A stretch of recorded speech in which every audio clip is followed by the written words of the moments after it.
یا صاحب الزمان یا وارث قرآن۔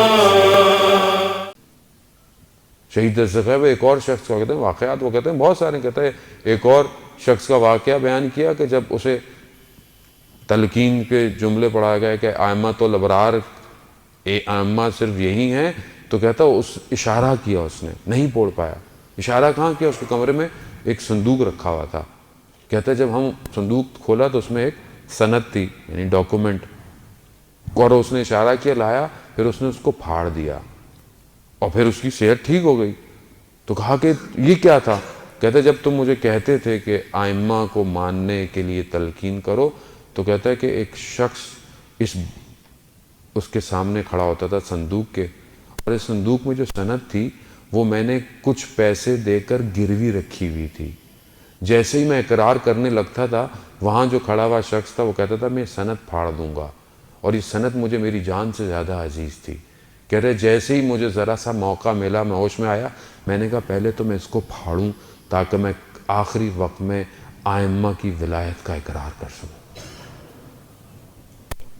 عزیزان دنیا، یہ جو ہم جمع کر رہے ہیں، جتنی محبت بڑھتی چلی جائے گی، آخری وقت میں جان کا نکلنا سخت ہو جائے گا۔ اتنی ساری زندگی میں محنت کی اور آخری وقت میں، اور شیطان پوری کوشش کرتا ہے آخری وقت میں نے پہلے بھی آپ کی خدمت میں عرض کی، پوری کوشش کرتا ہے آخری وقت میں آ کے لے جائے۔ بہتر ہے میں اسی دنیا میں اپنے پروردگار سے رابطہ پیدا کروں۔ لیکن دعائیں کیوں ہیں؟ جب آپ دعا پڑھتے ہیں تو آپ خود شکستہ ہوتے ہیں، ٹوٹتے ہیں، آپ کو مجھے اپنی اوقات یاد آتی ہے کہ خدا ہے کیا اور میں کیا ہوں۔ جب میں ہاتھ پھیلاتا ہوں، جب میں گریہ کرتا ہوں، عظمت کا اقرار کرتا ہوں اور اپنے ہونے کے سامنے اقرار کرتا ہوں، تو دنیا کی محبتیں دور ہونا شروع ہو جاتی ہیں میرے سے۔ لیکن اگر آپ غرور تکبر میں چلتا رہیں، آپ کبھی کسی سے کچھ مانگے نہیں، آپ کے پاس سب کچھ ہو، تو تھوڑے عرصے میں انسان غرور ہو جاتا ہے، مجھے کیا ضرورت ہے کسی سے کچھ مانگنے کی، میرے پاس تو سب کچھ ہے۔ یہی غرور تکبر اسے تباہ اور برباد کر دیتا ہے۔ اس لیے کہا کہ 5 وقت سجدے کرو، اور سید الساجدین کے ماننے والوں کے سجدے طولانی ہونے چاہیے۔ امام کے سجدوں پہ نشان ایسے تھے کہ امام سال میں کئی دفعہ ان کو کٹواتے تھے۔ میں تو سجدہ کرتا ہوں، میرے سجدے میں تو دنیا ہے، میں تو ظاہراً خدا کو سجدہ کر رہا ہوں، لیکن قلب تو میرا کہیں اور جھکا ہوا ہے، اور میری نماز تو ہے بھی ایسے ہی، ویسے بھی میں اپنی بات کر رہا ہوں، خدا نخواستہ آپ کو نہیں۔ اللہ اکبر کیا، نماز کے بعد کے سارے پلان آنا شروع ہو گئے۔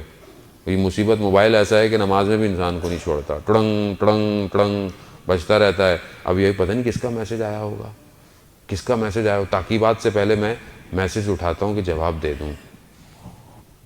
یہ میری گرفتاری ہے، یہ میں گرفتار ہوں اس کے ساتھ۔ عزیزان محترم، خوب کیا ہے، پھینک دے تھوڑی دیر کے لیے، یہ رابطے کو کٹ کریں۔ عزیزان محترم، جو اوپر سے ہر وقت online data download رہا ہے، اس کے لیے کوشش کریں کہ وجود کو منور کریں۔ یہ تو تھوڑی تھوڑی دیر میں آپ کو تو چھوڑتا نہیں ہے۔ مجھے تعجب ہوتا ہے جو بعض لوگ نماز کے وقت فون کرتے ہیں، تعجب یہ ہوتا ہے کہ بھائی وقت نماز ہے، اگر خود نہیں پڑھا تو کسی اور کو تو پڑھنے دو۔ اول وقت انسان پہچانا ہی ایسے جاتا ہے، لیکن وہ اسی ٹائم فون کر دیتے ہیں۔ عزیزان محترم، انسان کس چیز سے پہچانا جائے گا؟ جس ٹائم پہ جو صدا آ رہی ہو، جو پکار رہا ہو، اس کے لبیک سے ہی تو انسان کی شخصیت پہچانی جاتی ہے کہ میں ابھی اس ٹائم کہاں ہوں۔